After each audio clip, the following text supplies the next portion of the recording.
Entonces, una vez que conocemos ya cuáles son las variables de estado, esas variables de estado se pueden relacionar por medio de esta ecuación.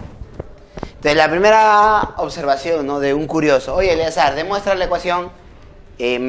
Matemáticamente no se encontró esta ecuación a través de procesos de inducción, sino que esta ecuación se va a llegar al hacer una recopilación de diferentes observaciones que se hicieron inicialmente en forma experimental.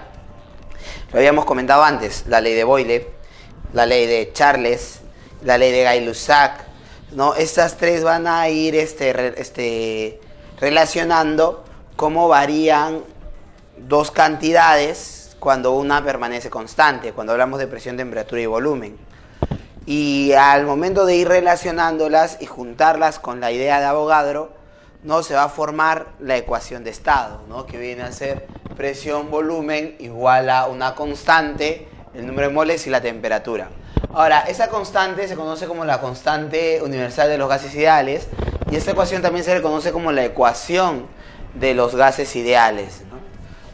Ahora, el valor de R simplemente acá es una formalidad. Ojo que estamos expresándola, en unidades del sistema internacional, Joule por mol Kelvin.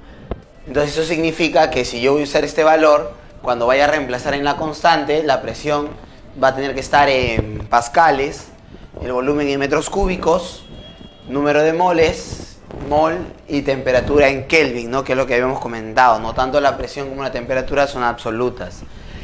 Tomamos en cuenta lo siguiente, ¿no, Eleazar? Pero ¿por qué? Lo que pasa es que ya te dije, ya vamos a analizar las leyes con más detalle, ¿no?, ya un poquito más adelante, ¿no?, cuando veamos ya la idea de proceso. Consideramos nosotros, ¿qué pasaría si yo quisiera la densidad del gas? A ver, si tú te pones a pensar, siempre nos han dicho a nosotros lo siguiente: un gas ocupa el espacio o todo el espacio del recipiente que lo contiene. Por ejemplo, yo puedo tener 1 kilogramo de hidrógeno, lo puedo poner en un tanque de 5 litros o lo puedo poner en un tanque de 10 litros y el hidrógeno va a ocupar todo el espacio. Pero es la misma masa de hidrógeno, pero no es el mismo volumen. Entonces la curiosidad entra acá: ¿cómo sería si hay un cambio, por ejemplo, de esa manera, ¿no?, en la densidad en función a esta relación de estado? Entonces nosotros sabemos que por lo general la densidad es la relación entre la masa y el volumen, y vamos a usar la ecuación de estado.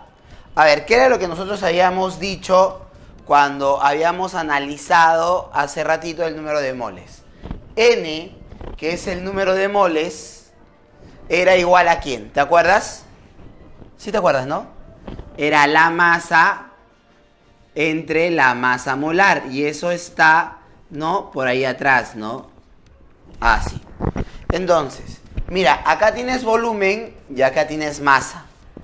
Entonces vamos a agarrar la masa molar y la vamos a pasar a multiplicar y todo esto. O sea, vamos a despejar la expresión.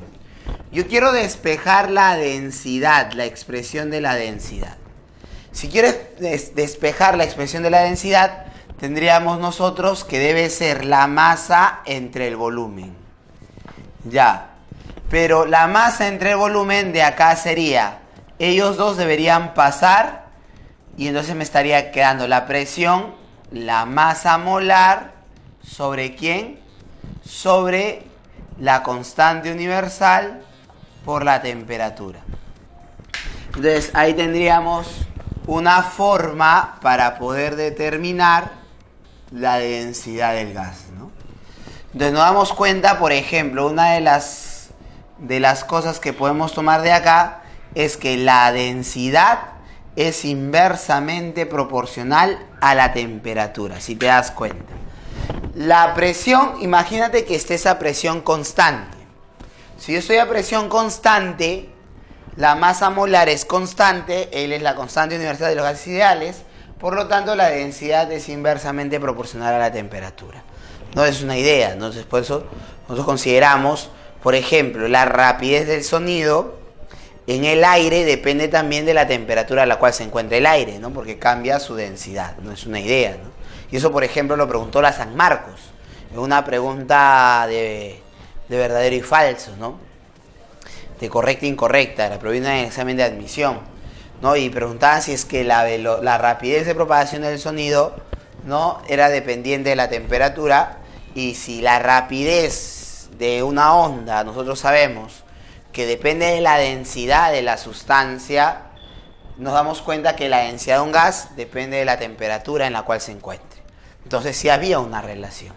Entonces por ejemplo, es una pregunta que particularmente en muchos casos no se da la oportunidad de detallar, ¿no?, esa respuesta, digamos, cuando se hacen clases, ¿no? ¿Por qué? Porque generalmente nosotros sabemos que las clases tienen un tiempo también limitado y varias cositas que explicar, ¿no? No es mala fe del profe que te esté enseñando, ¿no? Ahora, vamos a considerar entonces simplemente estas dos ecuaciones, ¿no?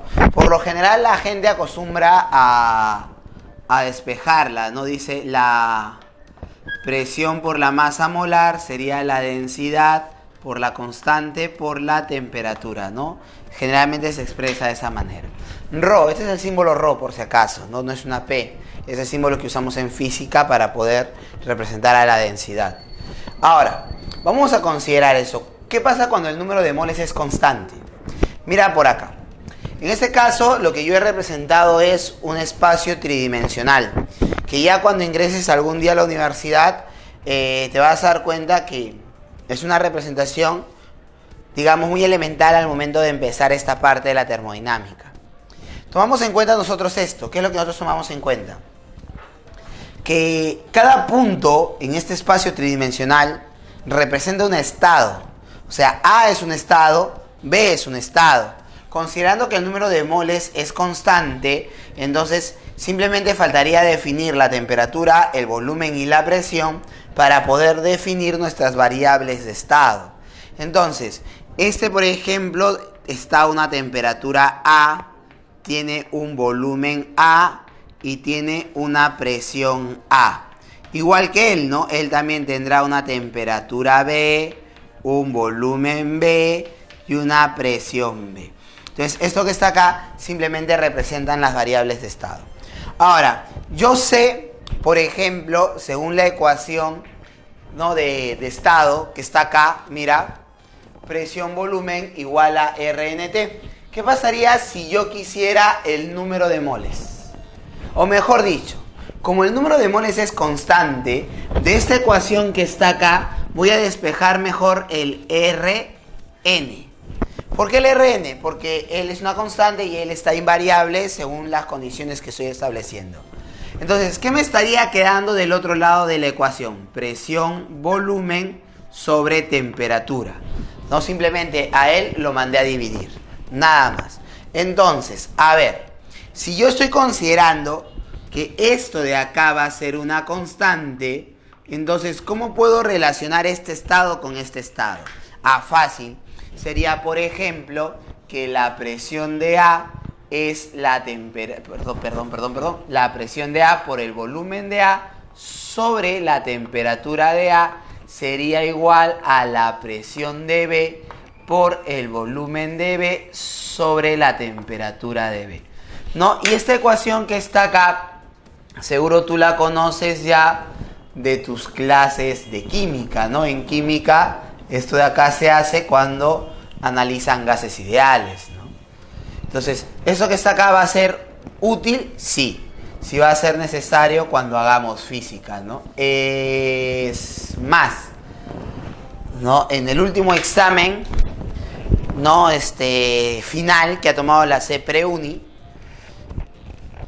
también ha venido una pregunta de termodinámica donde había que aplicar, ¿no?, estas ideas de estado, ¿no? A ver, entonces, esto de acá me va a servir como un puente. Esto generalmente lo voy a usar, ¿no?, en casi todos los problemas, ¿no? Habíamos dicho, nuestro sistema es un émbolo, un cilindro que está cerrado con un émbolo. O sea, no permite que salga gas ni que entre de afuera algún tipo de sustancia. Es un sistema cerrado.